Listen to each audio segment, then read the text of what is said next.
The United States Civil War, fought between 1861 and 1865 and also known as the War of Secession, was one of the most impactful historical moments for the country.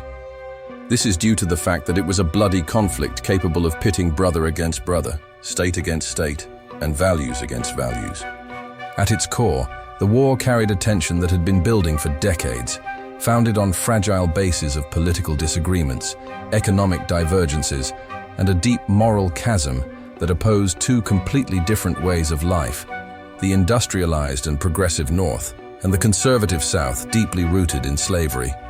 On one side was the Union, composed of northern states that were rapidly growing through the power of industry, European immigration, and increasingly abolitionist ideals. On the other side, the Confederacy, formed by the southern states, where land was synonymous with wealth and vast cotton and tobacco plantations, depended almost entirely on enslaved labor to exist. However, the worldviews clashing in that scenario went far beyond politics. They involved national identity, freedom, morality, and the very future of American democracy. The war was supposed to bring peace, but all it could offer was a freedom won through blood.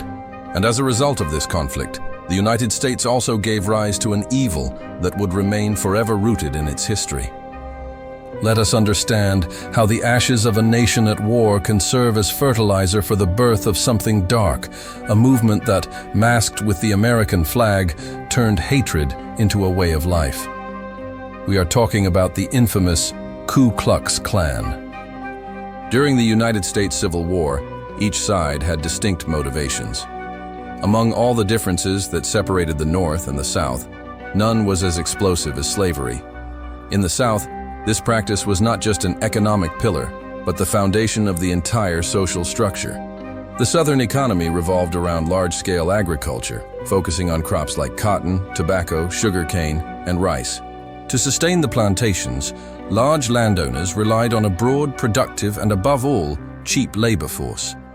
That is how Southern slaveholders turned enslaved people into property and profited heavily from their physical labor. Beyond economics, many landowners viewed slavery as a natural right, an essential element of their culture and way of life. There was a continuous attempt to justify the practice using religious, moral, and pseudoscientific arguments. The Catholic Church, for example, claimed that Christ never condemned slavery and that the condition allowed black people access to Christian faith. Slaveholders argued that a racial hierarchy with whites at the top was part of a divine plan. On the other side of the coin, in science, anthropologists like Josiah Clark Nott and Samuel George Morton tried to prove the inferiority of black people using cranial measurements and dubious methods. At that time, the United States was deeply invested in the idea of manifest destiny, the belief that Americans had a divine and moral duty to expand their territory across all of North America. The term was first used by columnist John L. O'Sullivan in an article about the annexation of Texas. Within that context, combined with religious, moral, and pseudoscientific influences, white Southern families believed themselves to be the guardians of a secret social order in which each person's position was determined by birth or skin color. In the northern states, however, the reality was quite different. Industrialization was advancing rapidly, cities were growing, and European immigrants were boosting the population. Wage labor and commerce were replacing the reliance on agriculture. Abolitionist ideas were gaining ground in churches, newspapers, parliaments, and urban centers. Most Northerners saw slavery as a moral stain that contradicted the ideals of liberty the United States claimed to uphold. The opposition between the economic models and social values of the North and South fueled constant tension. Although slavery had existed in parts of the North, by the time the war approached, it had already been abolished or had become economically irrelevant in the region. To Northerners, slavery represented a shameful past, incompatible with the ideals of progress and freedom. Northern leaders and thinkers saw the slaveholding system as an archaic model in direct conflict with the principles of industry and the free market. For the North, the new economic order was based on free workers motivated by wages, opportunity, and individual gain. Moreover, the region was beginning to host social and religious movements that advocated for human dignity, civil rights, and individual freedom. These ideals gained momentum through newspapers, sermons, pamphlets, and especially in the powerful speeches of abolitionists who denounced slavery. For these activists, slavery was not just an unjust practice, but a grotesque violation of the founding principles of the American Republic. After all, how could a constitution that proclaimed liberty and equality coexist with millions of people being treated as property? This contradiction provoked outrage and fueled a growing sense of urgency for change. As the North stood more firmly against slavery, the ideological divide between the regions widened. Soon, a new question emerged. Who had the power to decide the fate of the entire nation? For the South, the answer was clear. Southern leaders believed that the states were sovereign, that they had voluntarily joined the Union and could therefore withdraw from it at will. In truth, Southern representatives feared that a strengthened federal government would limit their autonomy to legislate on sensitive issues such as slavery, education, the economy, and their regional way of life. From the Southern perspective, allowing the Union to decide issues such as abolition would be a betrayal of the ideals of the American Revolution. The North, in contrast, supported a more unified government, one with enough power to guarantee fundamental rights, maintain order, and prevent states from defying principles of justice and equality. National unity was seen as essential for the country's growth and stability, especially in the face of the economic, social, and territorial challenges of the time. For this reason, Northerners desired a strong central government, fearing that without it, the United States would fragment into independent republics with separate laws, currencies, armies, and conflicts. But the tension between North and South reached its peak in 1860 with the election of Abraham Lincoln. At that point, Lincoln was already considered an outspoken opponent of slavery. His victory at the polls was interpreted by the South as a direct threat. In response, the Southern states began seceding from the Union. They believed that by forming a new nation, the Confederate States of America, they could preserve slavery and maintain their economic and social structure. The Confederacy was composed of 11 states: South Carolina, Mississippi, Florida, Alabama, Georgia, Louisiana, Texas, Virginia, Arkansas, North Carolina, and Tennessee. However, both the North and Abraham Lincoln considered this secession illegal, which pushed tensions to unprecedented levels. Then, in April 1861, Confederate troops, Southerners, opened fire on Fort Sumter, a Union military post in the harbor of Charleston, South Carolina. The attack on Fort Sumter marked the official beginning of the conflict. From rural fields to bustling cities, the United States plunged into one of the bloodiest periods of its history. And despite the North's advantages in troops, industrial capacity, railroads, and financial infrastructure, those resources didn't translate into immediate victories. Union forces faced fierce resistance from Southern Confederates, led by experienced generals such as Robert E. Lee and Thomas "Stonewall" Jackson. For a long time, the war seemed deadlocked. But that changed with the rise of relentless Union commanders like Ulysses S. Grant and William Tecumseh Sherman, who adopted total war tactics and brought destruction deep into the heart of the South. As years passed and battles mounted, the conflict evolved beyond a territorial dispute into a moral crusade. In 1862, amid the chaos, Abraham Lincoln announced the Emancipation Proclamation, meaning that, as of January 1, 1863, all enslaved people in rebellious states would by decree be officially free. In practice, the measure had no immediate effect in the South, which did not recognize Union authority. Still, it strengthened the North's moral stance, especially as many black soldiers were fighting for the Union cause. Lincoln's decision also won international support, particularly from the United Kingdom and France. On the other hand, it intensified Confederate violence, leading to brutal episodes such as the Fort Pillow Massacre on April 12, 1864.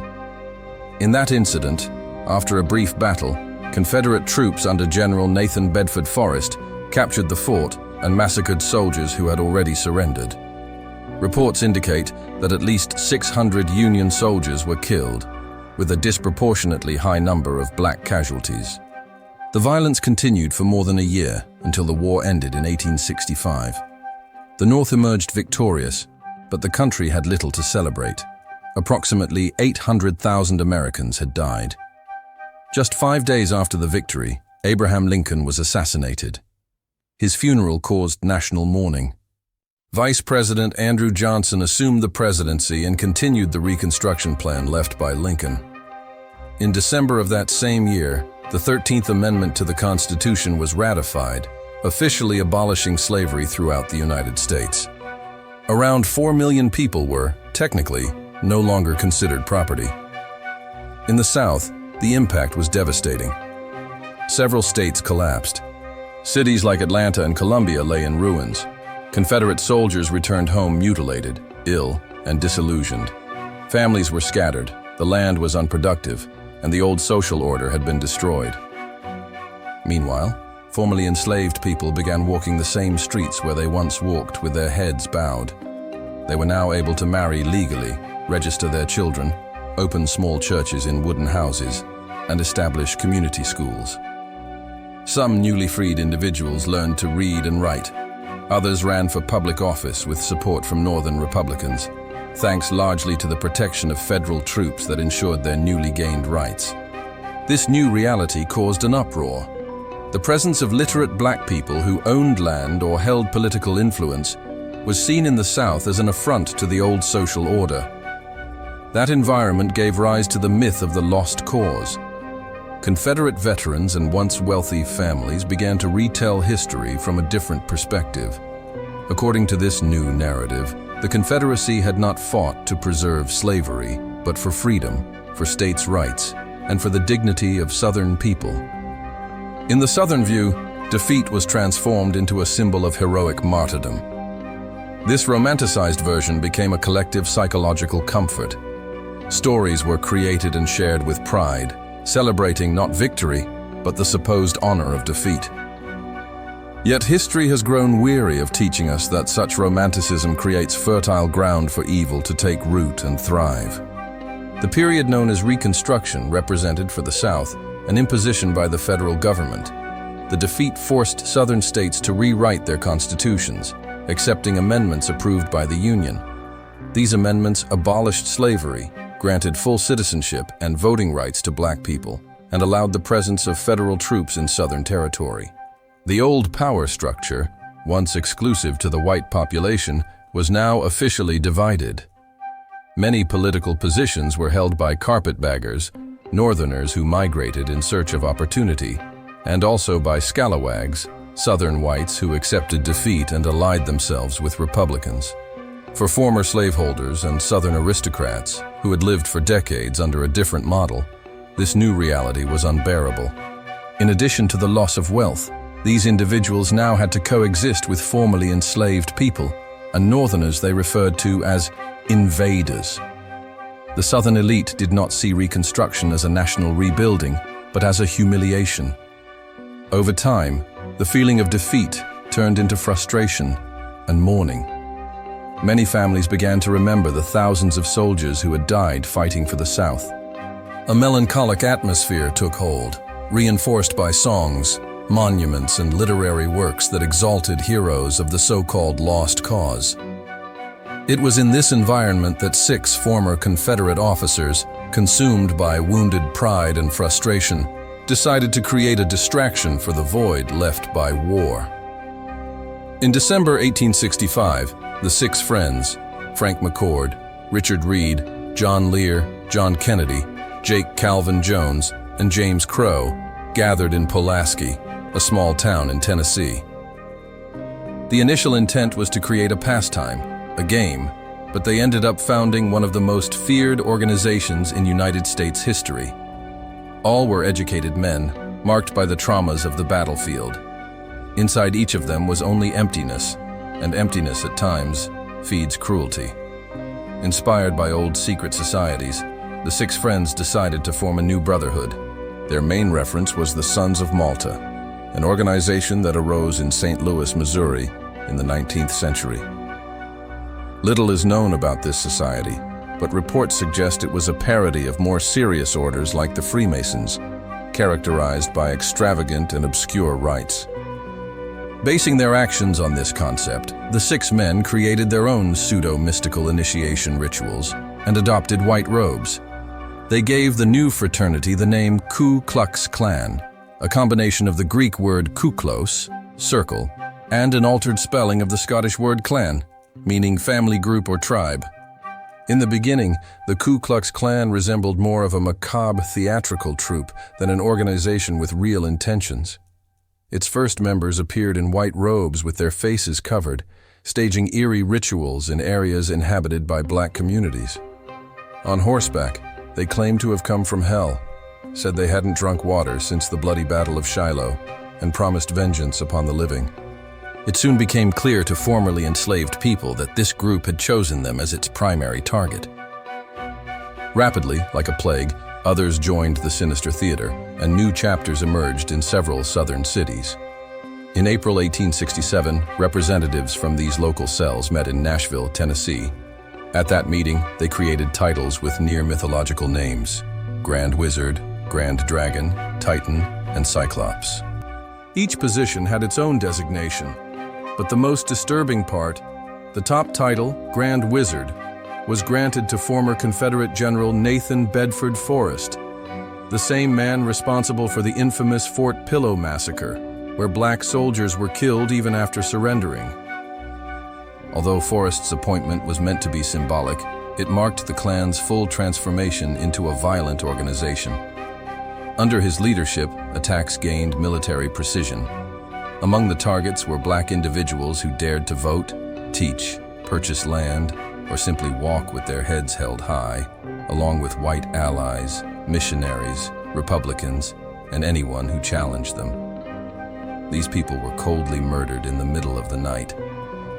Over time, reports of violence spread fear throughout black communities across the South.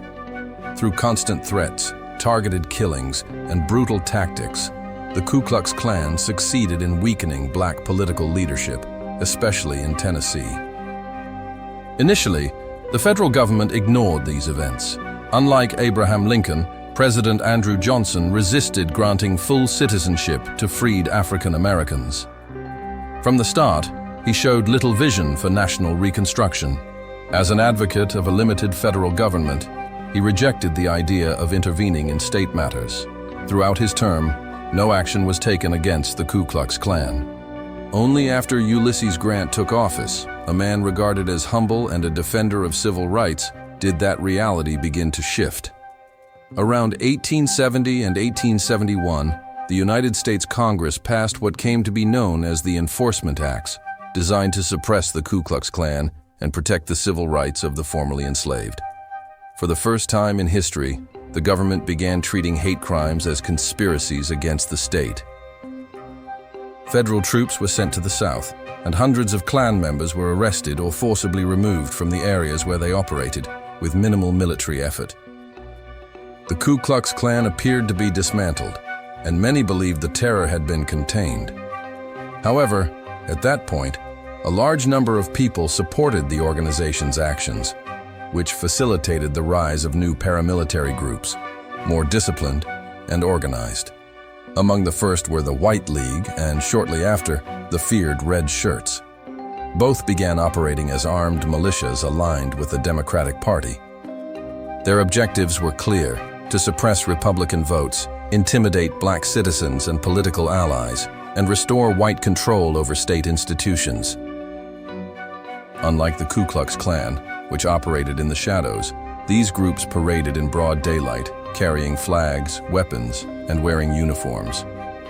These actions made it clear to black communities that the fight for freedom had not ended with the Civil War. The battlefield was now the streets, filled with hateful and violent rhetoric. And believe it, the worst was still to come. With the end of the first Ku Klux Klan, the federal government quickly realized it would face new problems with the rise of militias.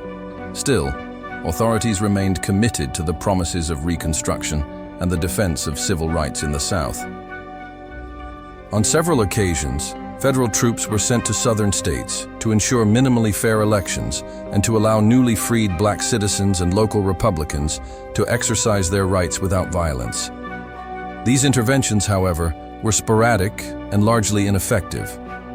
Andrew Johnson's administration had failed, and former Southern political leaders had already weakened much of the federal effort, fueling even greater repression against the black population. Although some leaders of the White League and the Red Shirts were arrested in certain regions, political changes occurred too quickly. The North was growing tired of the Southern cause, and the fight against racism proved difficult to win. It was in this setting that the 1876 presidential election would forever alter the fate of the United States. On one side, Rutherford Hayes, the Republican heir to the Unionist and Reconstruction Project. On the other, Samuel Tilden, a Democrat representing the hopes of a resentful South determined to regain lost control. The election led to deadlock, accusations of fraud, and national tension. The young American democracy was on the brink of institutional collapse. To avoid another civil war, the Compromise of 1877 was forged. As part of the agreement, Democrats accepted Hayes's victory in exchange for the immediate withdrawal of federal troops from the South, a silent concession. With this pragmatic gesture, the federal government abandoned its role as protector of black rights. And so came the end of the Reconstruction era, and with it, the end of hope. Without the presence of federal troops, white supremacist forces finally achieved their long-sought goal. Even with the dissolution of armed militias, fear was now enforced through new laws of racial segregation. A new era was born in the South, marked by strict separation between black and white people in schools, transportation, restaurants, churches, and other public institutions. The violence became quiet and oppressive, laying the groundwork for something that would influence even the present day, the romanticization of truth. In the final years of the 19th century and the beginning of the 20th, the Ku Klux Klan appeared to have vanished. However, while the White Hoods disappeared from the streets, the organization's memory was recycled through racist literature fueled by the new white supremacy of the segregationist era. This climate opened the door for authors like Thomas Dixon, responsible for works such as The Leopard's Spots and The Klansman, which depicted former Ku Klux Klan members as white knights, nearly mystical, in defense of civilization against the North's advance. The turning point came in 1915 with the release of the film The Birth of a Nation, directed by D.W. Griffith. Technically innovative but devastating in its content, the film was based on the writings of Thomas Dixon. The feature portrayed the Ku Klux Klan as the last bastion of order in the face of chaos caused by freed black people and corrupt politicians. Griffith guided the narrative with empathy toward Klan members, exalting them as guardians of American morality. The result was devastating. Audiences across the country gave the film standing ovations. To understand that moment, it's important to recall that between 1890 and 1920, a dark shadow loomed over the United States. In that period, around 3,000 African Americans were lynched for alleged crimes, often without any trial. The killers claimed they were protecting white honor, but these acts were not justice. They were tools of control and deliberate demonstrations of racial supremacy. The bodies of lynching victims were often displayed in public squares. The message was brutal and clear. Black lives were worth less. Over time, this kind of violence became part of everyday life. White men, women, and even children gathered to witness the murders as if they were spectacles. Photographs were taken, and postcards featuring macabre scenes were sold. Yet despite the horror, not everyone accepted the barbarity as normal. Religious leaders denounced the crimes from their pulpits, and black journalists risked their lives to report the facts. This resistance led to the creation, in 1909, of the National Association for the Advancement of Colored People, NAACP, whose goal was to fight lynching and expose the truth behind racial brutality. However, in 1915, a new spark reignited the terror. Inspired by the cultural success of The Birth of a Nation, William Simmons, a fraternalist from Alabama, led a ceremony with 15 other men, lighting a burning cross on Stone Mountain near Atlanta. There, they founded the second Ku Klux Klan. Unlike the first Klan, which operated mainly in the South and focused on repressing newly freed black people, this new version had national ambitions. At that time, the United States was experiencing a growing influx of European immigrants, especially Catholics and Jews, which fed resentment among conservative sectors. Many viewed these immigrants as threats to American identity, and the new Klan emerged as a defender of so-called pure Americanism, positioning itself against foreign influence. With Prohibition beginning in 1920, the new Ku Klux Klan seized the moment to form patrols in small towns and villages. They denounced speakeasies, persecuted immigrants linked to parties and alcohol, and attacked dancers, artists, and anyone whose behavior was considered immoral. Catholics, Jews, immigrants from Southern and Eastern Europe, Unionists, Communists, Feminists, Bohemians, and urban youth became targets of the Klan's moralist and nationalist crusade. William Simons wanted more than influence. He wanted money and prestige. To achieve this, he structured the organization with titles, rituals, and an internal hierarchy. Many white Southerners began to see participation in the Klan as a path to gain social prestige, build support networks, and access economic opportunities. The group's popularity grew even further when massive parades took over the streets of Washington. In states like Indiana, Colorado, and Oregon, its influence went even deeper. Mayors, judges, sheriffs, and even governors had ties to the Ku Klux Klan. In some regions, the organization itself functioned as a de facto government. It was in this context that attacks began to be recorded. After gatherings marked by burning crosses, members of the group would invade immigrants' homes and factories. People were beaten nearly to death. Reports of missing black individuals multiplied. Catholic churches were vandalized, and schools attended exclusively by black children were set on fire. Curiously, many of these crimes were ordered by public figures in high-ranking positions. The violence did not come only from fringe radicals. The aggressors were individuals who appeared respectable, but, in the name of so-called morality, committed beatings and murders. The rhetoric of American purity was used as a justification to humiliate and eliminate those considered inferior or immoral. In cities like Denver and Atlanta, a brutal pattern of attacks formed against women labeled as promiscuous.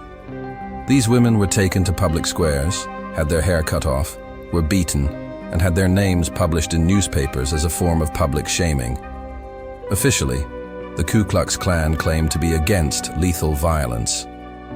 This image was promoted through pamphlets, speeches, and press releases in an attempt to appear respectable to the elite and voters.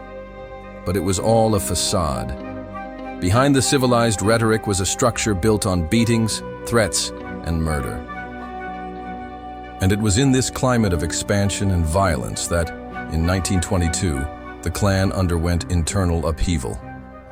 Led by Hiram Wesley Evans, a dentist born in Alabama and raised in Texas, a middle-class, ambitious man with fiery rhetoric, a group orchestrated a coup against the founder of the second Ku Klux Klan, William Simons.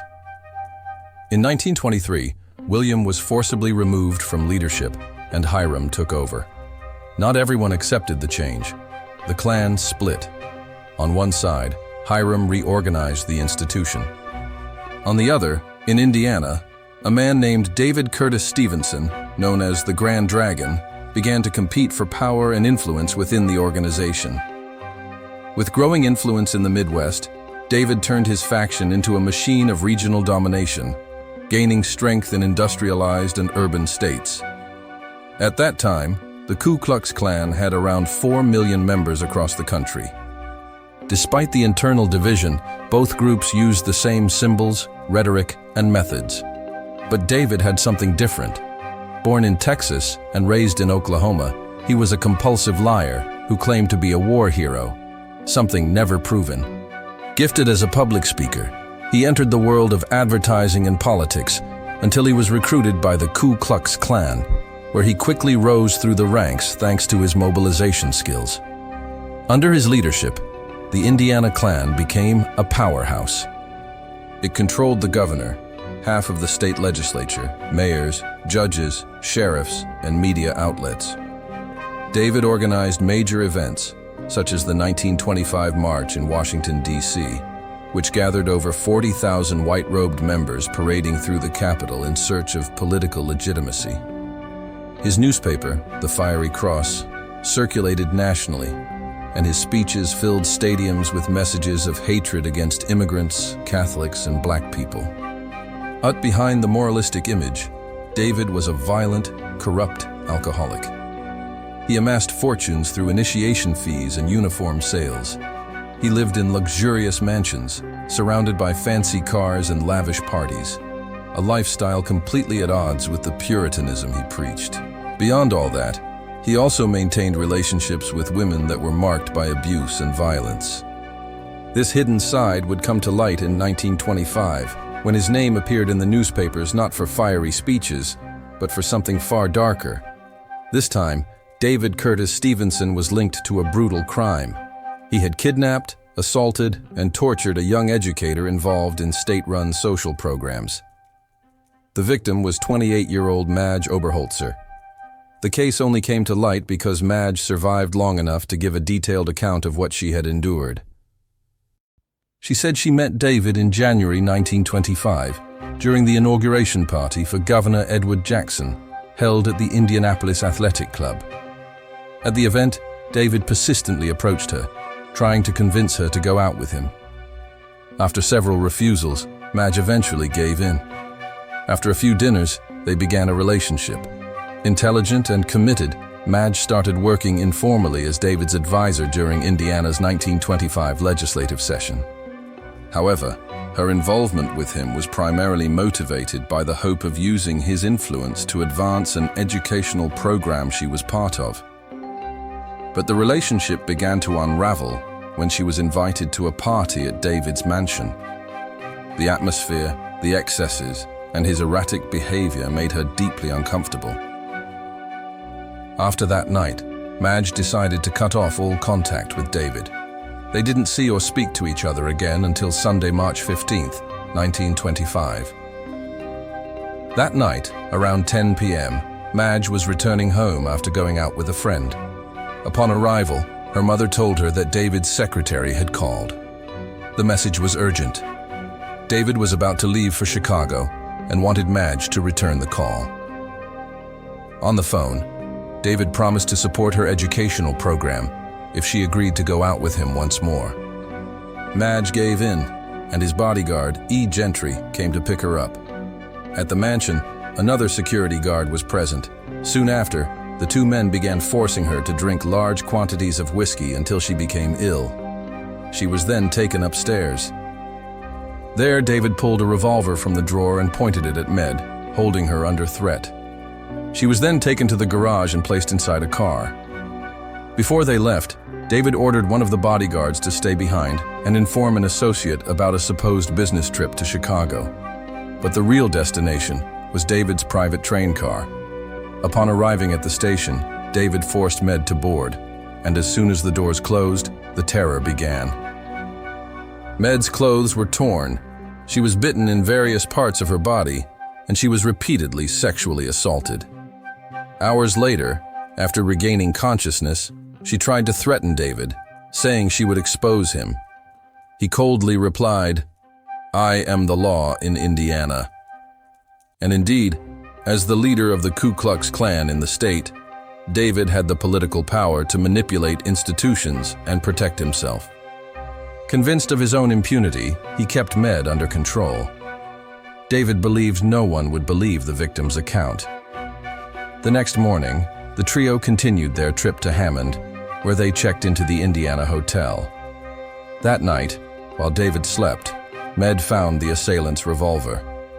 She considered taking her own life, but changed her mind. The following morning, she convinced David to let her go out with the driver to buy a black silk hat. During the ride, she asked to stop at a pharmacy. There, she bought a box of mercury chloride tablets. Back at the hotel, she tried to ingest the pills, but was so weakened by her injuries that she could only swallow 3. Even so, she spent the day vomiting blood. David refused to take her to a hospital, but as her condition worsened, he panicked and ordered an immediate return to Indianapolis. Med was dropped off at home, and her family was told by a bodyguard that she had been in a car accident. When a doctor was called, Med, despite being barely conscious, told what had happened. Authorities were contacted. On March 28th, Med wrote and signed a detailed statement revealing the crimes committed by David Stevenson. She died shortly after, on April 14, 1925. The official cause of death was an infection from David's bite wounds, worsened by kidney failure due to mercury poisoning. Her final statement not only sealed David's fate, but dragged the Ku Klux Klan into the center of a national scandal. It's worth noting, if Med had been a black woman, the outcome would likely have been very different. David was eventually arrested and believed that Governor Edward Jackson, whom he had helped get elected, would protect him. But he was abandoned. David Stevenson was tried and convicted of second-degree murder in a trial widely covered by the press. The impact was immediate. Tens of thousands of members left the Ku Klux Klan. Former political allies rushed to distance themselves. The group's credibility collapsed. Things worsened when David, frustrated with being abandoned, handed over an explosive dossier. Indiana prosecutors received evidence of blackmail, bribery, and corruption schemes involving Klan members and high-ranking officials. More than 100 state politicians were indicted. Meanwhile, the second Ku Klux Klan, which once had between 4 and 6 million members and influence over entire governments, went into freefall. Within the first few years, over 178,000 members left the organization. By 1930, the number had dropped to around 30,000 nationwide. 10 years later, the Klan had nearly disappeared. But even nearly extinct, the remnants of the organization would continue to feed American society with hatred and segregation. By mid-1927, shortly after the fall of the Ku Klux Klan, central regions of Alabama were once again haunted by groups calling themselves vigilantes. These individuals, claiming to be part of the Klan, sought to revive the brutal brand of justice from the past. This time, however, the targets weren't just black people. Now anyone could be deemed a threat and become a victim. But by then, America had changed. The public would no longer tolerate the return of the Klan with the same complacency as before. In the face of fear, resistance emerged, led primarily by the press. One of the most notable voices was Grover C. Hall Sr., editor-in-chief of the Montgomery Advertiser since 1926. Grover used his writing as a weapon against intolerance, publishing editorials that exposed the Ku Klux Klan, denounced its crimes, and dismantled the distorted ideals it promoted. His work was so impactful that, years later, the newspaper would claim it had waged a war against this new wave of hatred. Other media outlets followed suit, describing the Klan as violent, backward, and deeply un-American. This mobilization pressured previously passive authorities to begin cracking down on clandestine activities associated with the organization. In 1928, Grover received the Pulitzer Prize for editorial writing, honored for taking a stand against gangsterism, floggings, and racial and religious intolerance plaguing the South. That same year, the Klan attempted to regain prestige with a major march down Pennsylvania Avenue in Washington, D.C., flaunting white robes and burning crosses. The goal was to project strength through numbers, but instead, the event marked one of the group's final gasps. In Alabama, 2 years later, the numbers spoke for themselves. Fewer than 6,000 members remained, many concentrated in Birmingham, where small cells continued to operate discreetly. Then, in 1929, with the stock market crash, the United States plunged into the Great Depression. Amid mass unemployment, hunger, and economic chaos, there was little room for movements rooted in institutionalized hate. A decade later, amid the rubble left by the crisis, the Ku Klux Klan was nearly in ruins. Hiram Wesley Evans, the last active leader, stepped down and sold the organization's structure to 2 men, James Colescott, a veterinarian from Indiana, and Samuel Green, an obstetrician from Atlanta. Both lacked the charisma, vision, and political skill needed to revive the Klan, but they still tried. For several years, they repeated the same message of intolerance that had once attracted crowds, but the times had changed. The image of a racist, violent, secretive organization was increasingly incompatible with the American ideal that the government sought to project to the world. Moreover, as many would say, the Klan had become bad for business. There were no longer benefits in joining an organization now teetering on the edge of marginalization. Still, racial violence made it clear that the problem wasn't exclusive to the Klan. In 1940, during World War II, 3 lynchings of black men in the southern United States shocked the press. Around the same time, Elbert Williams, a member of the NAACP, was murdered in Brownsville, Tennessee, for helping register black voters. The case sparked tension in the South, which escalated shortly after with the kidnapping of 16-year-old Austin Calloway. He was forcibly removed from jail, where he was being held on charges of assaulting a white woman. Austin was taken by 6 hooded men and executed in LaGrange, Georgia. These episodes revealed that racism and the ideology of white supremacy were deeply rooted in many sectors of American society. The federal government finally decided to take action. In 1944, the Internal Revenue Service, IRS, sued the Ku Klux Klan for tax evasion, demanding roughly $685,000 in unpaid taxes. Unable to pay the debt, James Colescott formally dissolved the organization. 2 years later, Samuel Green tried to revive the Klan, gathering a small group of followers, but his leadership was short-lived. Lacking strength to sustain the group, Green was replaced by Eldon Edwards, who believed it was still possible to restore the Klan's former influence. Based in Atlanta, Eldon launched a campaign to rebuild the movement. Between 1951 and 1952, around 40 homes of black families in southern Atlanta were destroyed by bombs attributed to the Klan. Some of the victims were civil rights activists, fighting to eliminate the last remnants of the organization. For a brief moment, Eldon believed he could bring the Klan back in full force. But as often said, the times had changed. Post-war society no longer openly tolerated racist movements, and the civil rights movement was growing stronger by the day. Even so, Eldon persisted. In 1959, he appointed Roy Davis, an influential Klan member from Texas, as Grand Dragon and new leader. In the following years, Roy launched an aggressive recruitment campaign. Between 1961 and 1962, he held passionate rallies in Florida and other southern states, trying to revive the spirit of the Ku Klux Klan, but without success. Roy also founded the Original Knights of the Ku Klux Klan, a splinter faction of the group. At the end of 1963, the assassination of President John F. Kennedy in Dallas, the same city where Roy operated, reignited concerns in Washington. Congress launched a formal investigation into the Klan, and the spotlight intensified. Shortly after the Original Knights were subpoenaed, Roy stepped down from leadership. The impact was immediate. Under heavy media exposure, federal pressure, and subpoenas for public testimony, the Klan's structure quickly began to collapse. In a last effort to survive, a new faction emerged, the White Knights of the Ku Klux Klan, formed from the ruins of the previous group. By then, the FBI was already deeply investigating the organization. An agency report revealed that the Klan had splintered into 14 separate groups, totaling around 9,000 active members.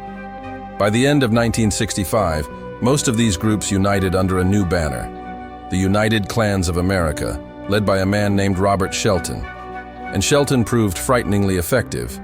By the late 1960s, he had gathered around 30,000 active members and another 250,000 sympathizers.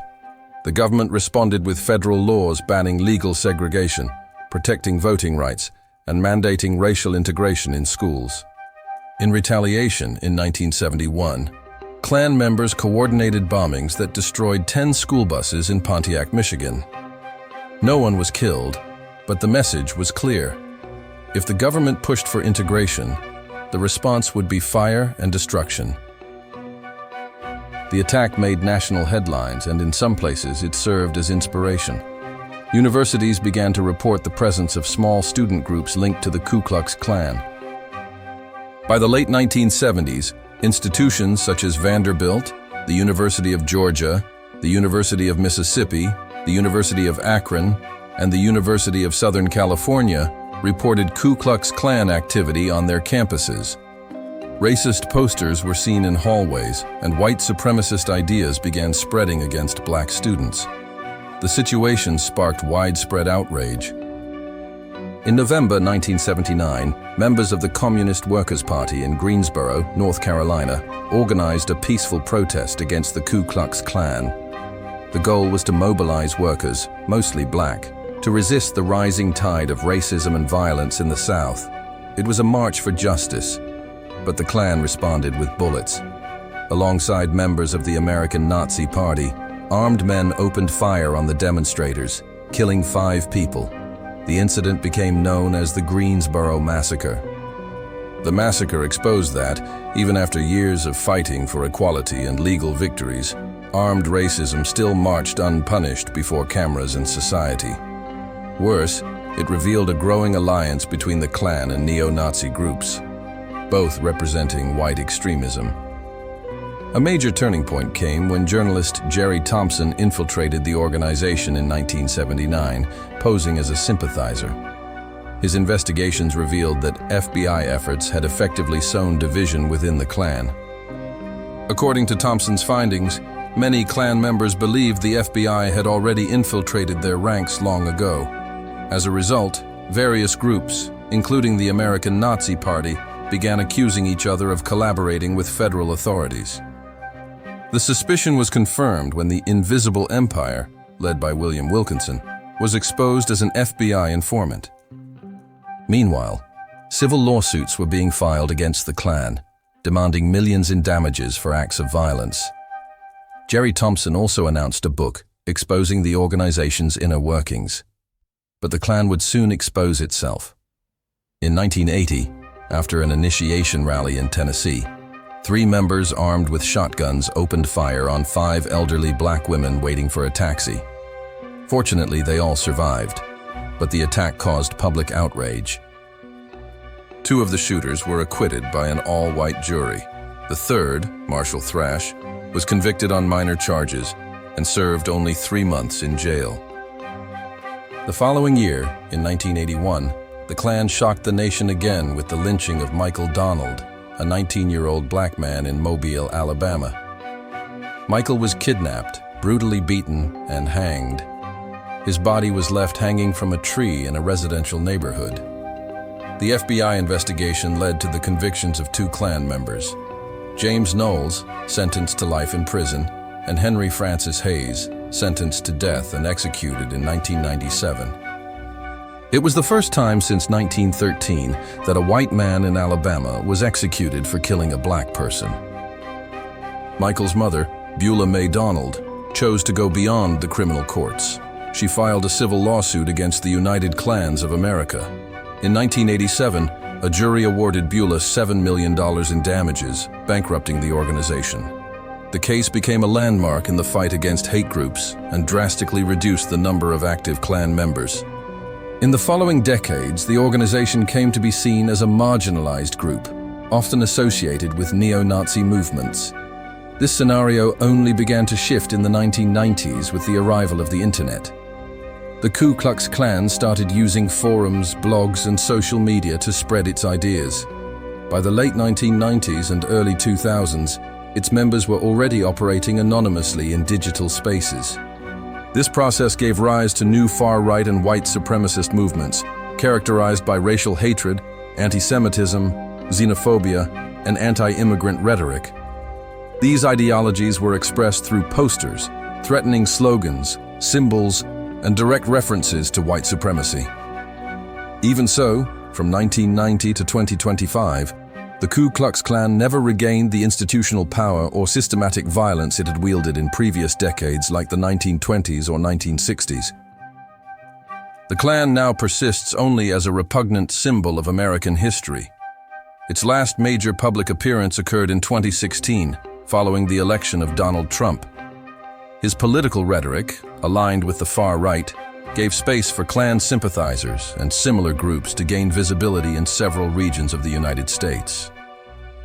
The situation worsened in 2017 when white supremacists took to the streets again, marching with torches and chanting racist and anti-Semitic slogans, clearly influenced by Ku Klux Klan symbolism.